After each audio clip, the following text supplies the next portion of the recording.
Hello bachon, let's read the question. The question is what happens to the width of depletion layer of a PN junction when it is in forward wise and second when it is in reverse wise.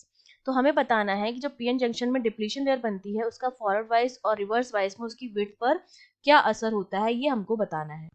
So I am writing the key concept of this question. ठीक है, तो देखिए सबसे पहले हमें पता होना चाहिए फॉरवर्ड वाइज क्या होता है और रिवर्स वाइज क्या होता है.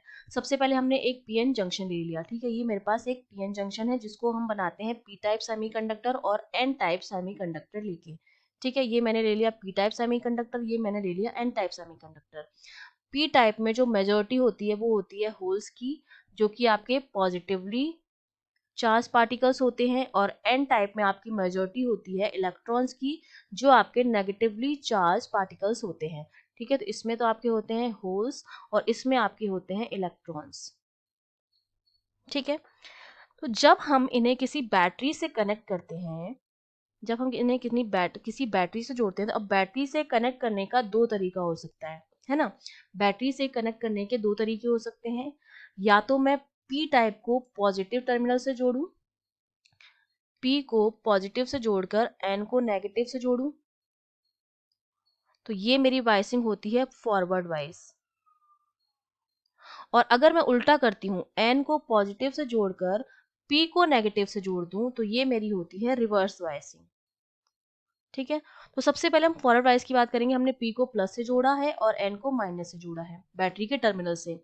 अब आपको पता है कि होल भी पॉजिटिवली चार्ज है और यहाँ पर बैटरी का पॉजिटिव टर्मिनल है, तो सेम सेम जो चार्ज होते हैं वो एक दूसरे को क्या करेंगे, रिपेल करते हैं. सेम चार्ज जो होते हैं वो क्या करेंगे, रिपेल करेंगे. और जब रिपेल करेंगे तो ये जो मेरे होल्स हैं वो एन की तरफ मूव करेंगे, और जो इलेक्ट्रॉन है, यहाँ पे इलेक्ट्रॉन का नेगेटिव चार्ज है और नेगेटिव टर्मिनल से ही जुड़ा हुआ है, तो सेम सेम चार्ज हो गया, तो ये भी एक दूसरे को रिपेल करेंगे. तो इलेक्ट्रॉन जो होते हैं वो मूव करते हैं इस तरह से. तो हमारी ये जो बीच का साइन होता है, बेसिकली क्या होता है कि ये होल्स इलेक्ट्रॉन की तरफ मूव करते हैं, और जब हमने इसे किसी बैटरी से कनेक्ट नहीं कर रखा है तब क्या होता है, मेरे होल्स इलेक्ट्रॉन की तरफ मूव करते हैं, इलेक्ट्रॉन होल की तरफ आते हैं. तो यहाँ पर क्या होता है, होल्स की साइड में एक अनमूवेबल नेगेटिव चार्ज छूट जाता है और इलेक्ट्रॉन की साइड में एक अनमूवेबल पॉजिटिव चार्ज की लेयर बन जाती है. तो ये जो लेयर होती है पॉजिटिव और नेगेटिव चार्ज की, इसी को हम कहते हैं डिप्लीशन लेयर. डिप्लीशन लेयर, जिसकी वजह से पोटेंशियल बैरियर बनता है, इसी को हम पोटेंशियल बैरियर भी कहते हैं. ठीक है, पोटेंशियल बैरियर. ठीक है, अब क्या हो रहा है, जब हमने इसको फॉरवर्ड वाइज में जोड़ा है तो हमारे होल्स भी रिपेल हो रहे हैं, इलेक्ट्रॉन भी रिपेल हो रहे हैं, वो इस तरफ मूव कर रहे हैं. तो जो लेयर होगी, इधर मूव करेंगे इधर, तो ये जो लेयर होगी वो क्या होती जाएगी, छोटी होती जाएगी इस तरह से. अब नेगेटिव चार्ज यहाँ आ जाएगा और पॉजिटिव चार्ज यहाँ आ गया. तो मतलब फॉरवर्ड वाइज में जो डिप्लीशन लेयर होती है उसकी विड्थ जो होती है वो डिक्रीज होती है. ठीक है, अब हम बात करते हैं सेकंड कंडीशन में, हमने बात की रिवर्स वाइज की. ठीक है, तो हमने ये पी टाइप ले लिया, ये एन टाइप ले लिया, पी एन, और यहाँ पर हमारी नेगेटिव और पॉजिटिव चार्ज की ये डिप्लीशन लेयर है, ये पूरी मेरी डी एल.